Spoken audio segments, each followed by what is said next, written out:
It wasn't a battle. There were no explosions of ki, no clash of titans, no desperate last stands. It wasn't even a war, with its defined sides and strategic objectives. It was an erasure. A systematic, cold, and utterly terrifying annihilation of everything we knew, everything we loved, everything we were. A cosmic deletion, executed with chilling precision. They called it the Zero Mortals Plan. The architects of this oblivion were two figures. One, a twisted reflection of a hero I once knew, a Saiyan warrior whose body had been stolen, his spirit corrupted. The other, a god, a Kai, consumed by a perverse sense of justice, a chillingly serene detachment from the lives he deemed unworthy. Goku Black, with his burning crimson eyes and mocking smile, and Zamasu, his face a mask of unwavering, emotionless conviction. They moved through time, through universes, not conquering, but erasing, leaving nothing but void in their wake. I remember the day it started, the day the sky rippled. It was a subtle distortion at first, like heat rising from asphalt on a summer day. But this was no ordinary heat. This was the fabric of reality itself, warping, twisting, unraveling. People stopped what they were doing, pointing, murmuring in confusion and unease. Then the colors began to fade. Not to black, not to white, but to nothing. It was like watching the world being unpainted, the very essence of existence being stripped away, layer by agonizing layer. The vibrant blues of the sky, the lush greens of the trees, the warm reds of the setting sun. All of it bled away into a gray, indistinct void. It wasn't darkness.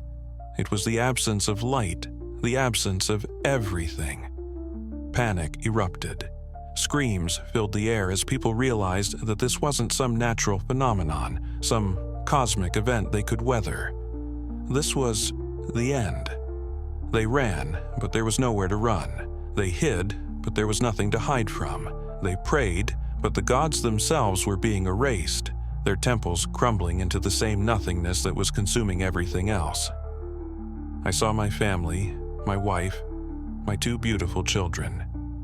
We were at home, enjoying a rare moment of peace. They were laughing, playing a game, their faces bright with joy. I remember thinking, at that moment, that I was the luckiest man in the universe. Then, the rippling came closer. It reached our house, our street, our lives. They didn't explode, they didn't burn, they didn't scream in agony. They just faded. Like a photograph exposed to too much light. Their images became washed out, blurry, indistinct. Their smiles, their laughter, the sparkle in their eyes, it all just unbecame. One moment they were there, vibrant and full of life. The next, nothing. Not even dust, not even a memory, just gone, erased, as if they had never existed at all. And the worst part, the truly agonizing part, wasn't the physical disappearance.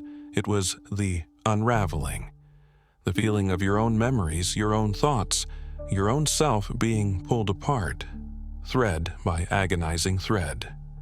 I felt my past, my childhood, my first love, my greatest triumphs, the birth of my children, every moment that had shaped me into who I was. All of it started to dissolve, like sand slipping through my fingers, no matter how tightly I clenched my fist. I struggled to hold on to them, to remember who I was, to remember them. But it was like trying to grasp smoke, to hold onto the wind.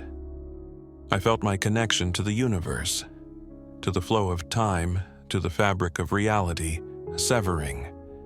It was like being unplugged from the very source of existence, a terrifying sensation of falling, of dissolving, of becoming nothing. A cold, terrifying emptiness began to consume me, not from the outside in, but from the inside out. It was a void within my own soul, expanding, devouring everything that made me me. And then, the whispers. They weren't words, not in any language I understood. They were impressions, glimpses of other timelines, other universes, other realities, all being subjected to the same horrifying fate. I saw countless worlds, teeming with life, with civilizations, with hopes and dreams and fears, all being erased, their stories ending not with a bang, not with a whimper, but with a silent, agonizing fade into absolute nothingness. I saw them, the architects of this cosmic genocide.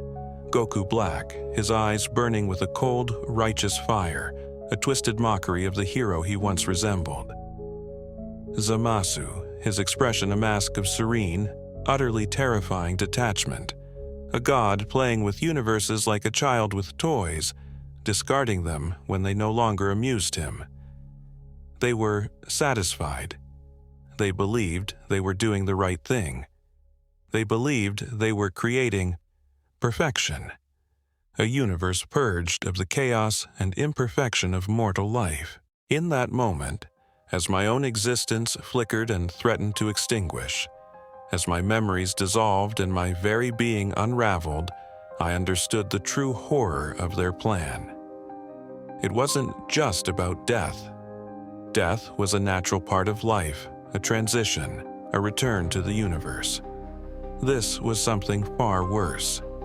This was the complete and utter annihilation of meaning, of history, of memory, of everything. It was the erasure of not just life, but of the very possibility of life. I don't know if this message will reach anyone. I don't know if anything will remain. The unraveling is almost complete.